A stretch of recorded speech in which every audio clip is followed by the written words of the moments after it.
তিন নম্বর দরওয়াজা হলো যে কোন নেক সন্তান যদি কেউ ছেড়ে যায়, ওই নেক সন্তান যখন পিতা বা মায়ের পক্ষে দোয়া করবে আল্লাহর রাস্তায়, আল্লাহর দরবারে, মহান আল্লাহ পিতার বা মাতার পক্ষে তার পুত্রের দোয়াকে কবুল করে নেবেন। এইগুলো হচ্ছে দান খয়রাতের একটা মাধ্যম বা আল্লাহর তরফে নেকি অর্জনের একটা জারিয়া। একটি লম্বা হাদিস বর্ণিত আছে, তার সংক্ষিপ্ত আমি অংশটা উপস্থাপন করছি। এক সাহাবী উনি বয়ান করেন, ইন্না উম্মি উফতুলিতাত নাফসুহা ওয়া আযুন্নুহা লাউ তাকাল্লামাত তাসাদ্দাকাত আনহা।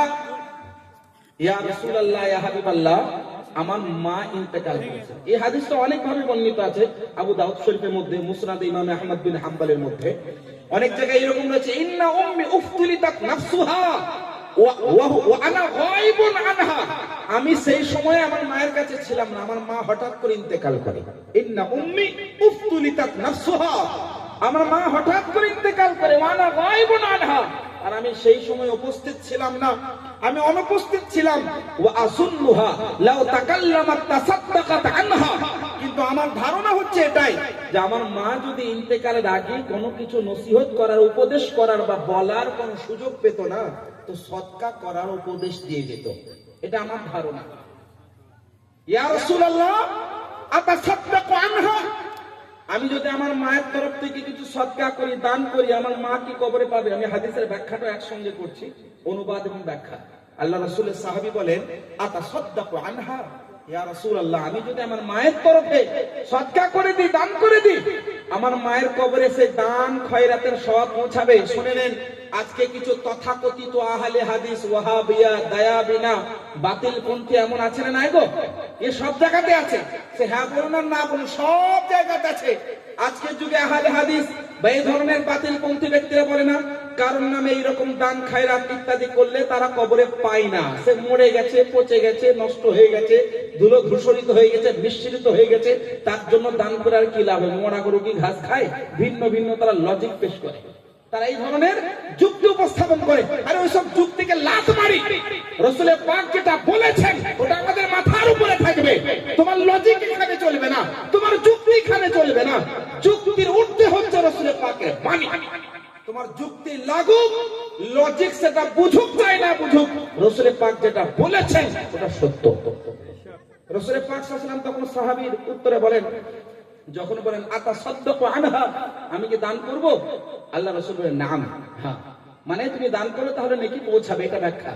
তো সাহাবী তখন সঙ্গে সঙ্গে সাহাবী কি করলেন জানেন?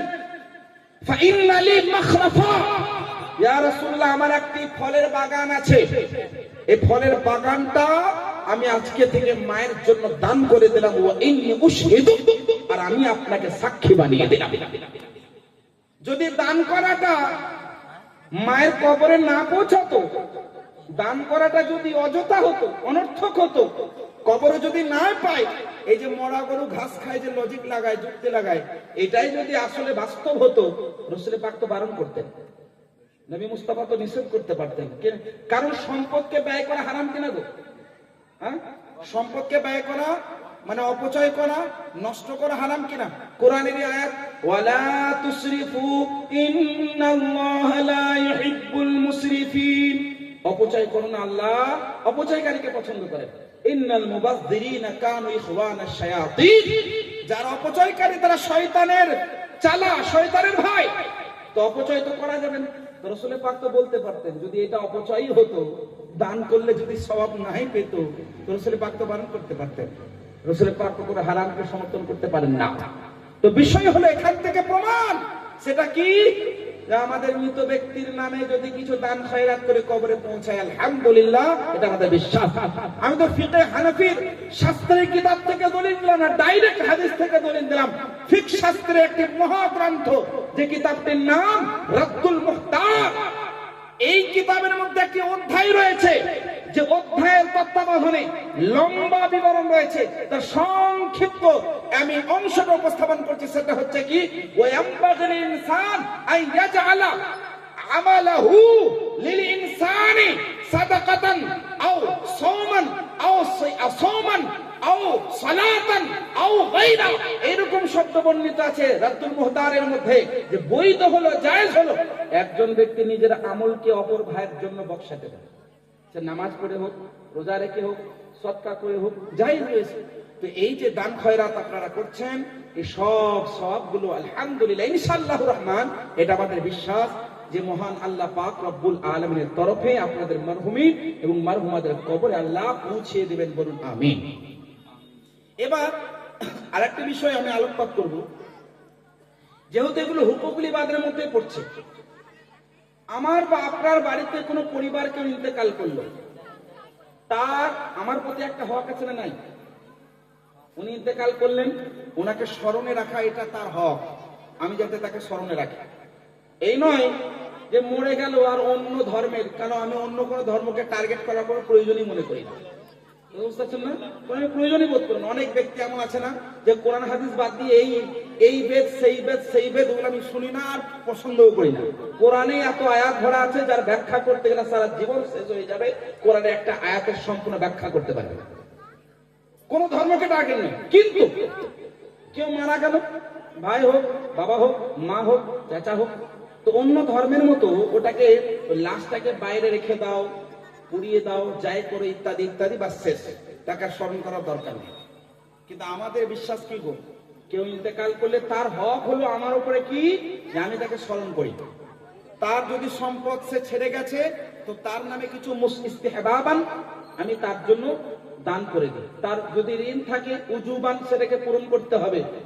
আর যদি দান খয়রাত এমন এমন টাকা সম্পদ রেখে যায়, ইস্তেহবাবান কিছু দান করে দেওয়া ওয়ারিসিনদের জন্য, এটা বৈধ, জায়েজ আর ভালো কাজ করা দরকার।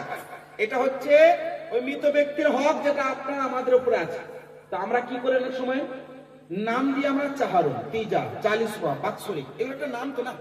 তিজা মানে তৃতীয়ত, চাহারুন মানে চতুর্থ, হ্যাঁ, চালিশওয়া মানে 40তম, বাৎসরিক মানে বছরে একবার হয়।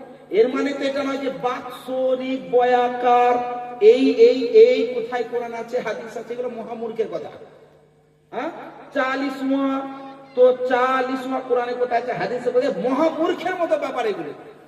কথা হলো যে 40 আমরা 40 মানে 40 নাম দিই, তিজা নাম দিই, চাহারু নাম দিই, আর বাৎসরিক নাম দিই। এটা হচ্ছে কি বারায়ে ইসালে সওয়াব। বারায়ে ইসালে সওয়াব মানে সওয়াব অর্জন করার পরে ওই সওয়াবটা মৃত ব্যক্তির কবরে পৌঁছানোর জন্য বা পাঠিয়ে দেওয়ার জন্য কামনা করা, এইটা হচ্ছে আসল। আর এটা কোরআনেও আছে, হাদিসেও আছে। ইসালে সওয়াব এটা কোরআনেও আছে আর হাদিসেও আছে, একাধিক জায়গায়। এটা আমার টপিক না, আমি সংক্ষিপ্ত আকারে বোঝাবো, যেটা হুকুকুল ইবাদ। আপনার বাবা, আমার বাবা ইন্তেকাল করলে আমার বাবার আমার উপর হক আছে যে আমি তার ইন্তেকালের পরে যাতে তাকে স্মরণ করি। তো আমরা কি করি, চাল্লির সাথে কিছু দান করে দিই, রান্না বান্না করে ছোট বাচ্চাদেরকে, গরিব দুস্থ হোক ধনবান সবাইকে খাইয়ে দিই। হ্যাঁ, বাৎসরিক হলে আমরা বছরে একবার নিজের মারহুমিনদের স্মরণ করার পরে দান খয়রাত করি, আবার অনেকে রান্না বান্না করে খাইয়ে দিই। এবং একটা মজলিসের ব্যবস্থা করে যেখানে শিক্ষা প্রচার করা হয়, তো শিক্ষার একটা মাহফিল আয়োজন করা, এটাও তো কোরআন সম্মত, এটাও হাদিস সম্মত। বিতরণ করা, এটাও হাদিস সম্মত। আহার করানো, এটাও হাদিস সম্মত। এই সবগুলো প্রমাণ আছে। আসলে যে আহলে হাদিস, তথাকথিত আহলে হাদিস ভাই যারা এগুলোকে বিদআত শিরক বলে, তারা কিভাবে বলে জানেন? আমি ছোট উদাহরণ দিই। বাদাম খেয়েছেন আপনারা? বাদাম, কাজু বাদাম খেয়েছেন? বাদাম গুলো খাওয়া জায়েজ কিনা? কারণ হালাল জিনিস। হ্যাঁ, চিনিটাও হালাল, হ্যাঁ, তারপর আপনার পানিটাও হালাল, দুধটাও হালাল। ওটাকে মিক্স করে হালুয়া বানিয়ে দেবেন না, তো বিদআত হয়ে যাবে। বুঝতে পারছেন না? বাদামটাও হালাল, চিনি হালাল, দুধ হালাল, পানি হালাল, নারকেল হালাল, সব হালাল। মানে আলাদা আলাদা রাখলে হালাল, আর মিক্স করে দিলে ওটা হারাম হয়ে যায়, মানে বিদআত হয়ে যায়। তো এরকম ব্যাপার। তো আমি প্রত্যেকটাকে হালাল আলাদা আলাদা প্রমাণ করতে পারবো। আমি একটা দুটো উদাহরণ দিই। কোরআনের আয়াত, আল্লাহ পাক রব্বুল আলামিন ইরশাদ করেন, ওয়া ইউতঈমুনা আত-তাআমা আলা হুব্বিহি মিসকিনাও ওয়া ইয়াতীমান ওয়া আসীরা।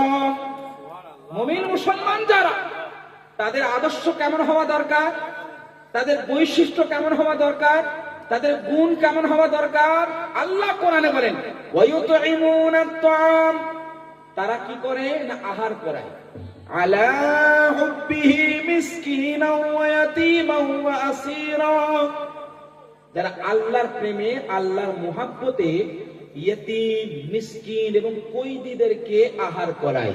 এখানে ইয়েতিম, মিসকিন, কয়দী এগুলো শর্তে উজুব নয়, মানে জরুরি শর্ত না যে এইগুলোকে বাকিদেরকে খাওয়ানো হবে না। কথা বুঝতে পারছেন না? তো আল্লাহ পাক মুমিনদের একটা গুণ, একটা বৈশিষ্ট্যকে কোরআনে বলেছেন যে মুমিনদের আদর্শ হওয়া এমন দরকার যে তারা যাতে আহার করায়। আচ্ছা, একটা কিতাবের নাম বলি, যেটা বুখারী মুসলিম শরীফের মধ্যে হাদিসটা আছে, কিন্তু যে কিতাবটা সব মাদ্রাসাতে পড়ানো হয়, মিশকাতুল মাসাবিহ। কি পড়া হয়? মিশকাতুল মাসাবিহ। এই কিতাবটি একাধিক সব মাদ্রাসাতে পড়ানো হয়। কিতাবুল ঈমান এই অধ্যায়ের মধ্যে হাদিসটা বর্ণিত আছে। একজন সাহাবী আল্লাহ রাসূল সাল্লাল্লাহু আলাইহি সাল্লামের মহান দরবারে আরজ করছেন।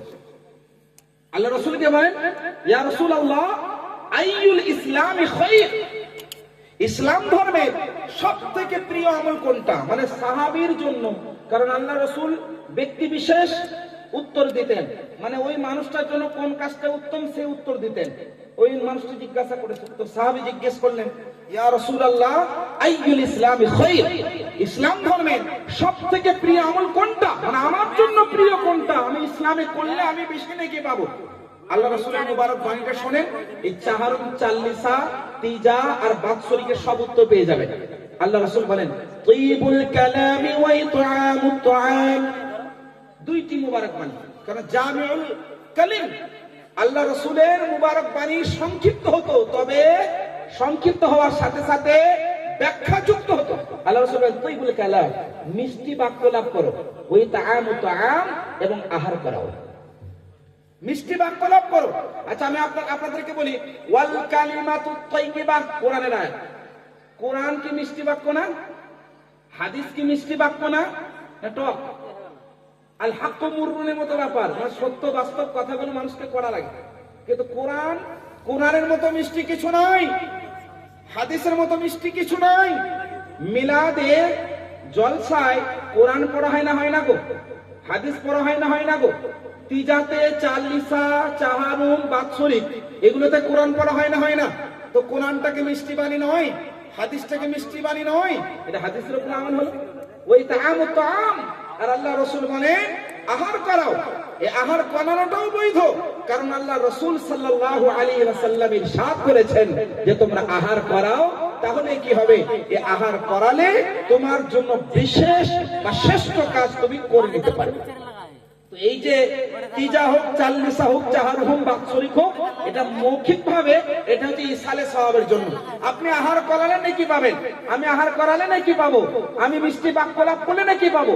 ওই নেকি পাওয়ার পরে ওইটা যখন আমি বকশিয়ে দেবো যে আল্লাহ, আমি যতটা নেকি তোমার দরবার থেকে, ভাই আল্লাহ তুমি যতটা দান করেছো, এই সব নেকিটা তুমি আমার মারহুমিন বা মারহুমা তাদের কবরের মধ্যে পৌঁছিয়ে দাও। এটা আপনাদের আমাদের সকলের বিশ্বাস হওয়া দরকার যে ইনশাআল্লাহর রহমান আল্লাহ পাক ওই নেকি পৌঁছে দেন এবং তার বদৌলতে আল্লাহ পাক গুনাহকেও মাফ করে দেন। এটা আমাদের বিশ্বাস হওয়া দরকার, এটা আকীদা হওয়া দরকার, কারণ এটাই হচ্ছে হাদিস সম্মত। এবার বিদআতের ফতোয়াবাজি যারা লাগায়, হারামের যারা ফতোয়া লাগায়, নাজায়েজের যারা ফতোয়া লাগায়, নাজায়েজ হওয়ার প্রমাণ তারা দেবে। আল্লাহ রাসূল সাল্লাল্লাহু আলাইহি সাল্লামের হাদিস, সুনানে আবি দাউদ শরীফের হাদিস, আল্লাহ রাসূল সাল্লাল্লাহু আলাইহি সাল্লাম ইরশাদ করেন, আল হালালু মা আহাল্লাল্লাহু ফি কিতাবিহি ওয়াল হারামু মা হারামাল্লাহু ফি কিতাবিহি ওয়া মা সাকাতা আনহু ফাহুয়া মিম্মা আফা আন। এটা মুবারক হাদিস। আল্লাহ রাসূল সাল্লাল্লাহু আলাইহি ওয়াসাল্লাম ইরশাদ করেন, যেগুলো হালাল বস্তু মহান আল্লাহ পবিত্র কোরআনে বয়ান করে দিয়েছেন, যেগুলো হারাম বস্তু মহান আল্লাহ পবিত্র কোরআনে বয়ান করে দিয়েছেন, আর যেগুলো সম্পর্কে মহান আল্লাহ পাক চুপ আছেন, মানে কিছু বলেন নাই, ওটা মুআফ, মার্জিত এবং বৈধ এবং জায়েজ। তাহলে আজকের যুগে 1500 বছর পরে এসে কোন কাজকে বিদআত বললে পারে ওইটার দলিল লাগবে যারা বলবে বিদআত, যারা করছে তাদের জন্য দলিল লাগবেই না, কারণ ওটা নাজায়েজ হওয়ার কোনো দলিল নাই। কোন বিষয়ের নাজায়েজ হওয়ার, নাজায়েজ বা হারাম হওয়ার দলিল না থাকলে ওটা এই উসুল, এই জাবতা, এই নিয়ম অনুপাতে ওটি জায়েজ এবং বৈধ, সুতরাং ওটা হারাম ও নাজায়েজ নয়। এটা আমি তাদের মোতাবেক উত্তর দিলাম, তা না হলে ইসালে সওয়াব তো কোরআন থেকেও প্রমাণিত এবং হাদিস শরীফ দ্বারাও প্রমাণিত।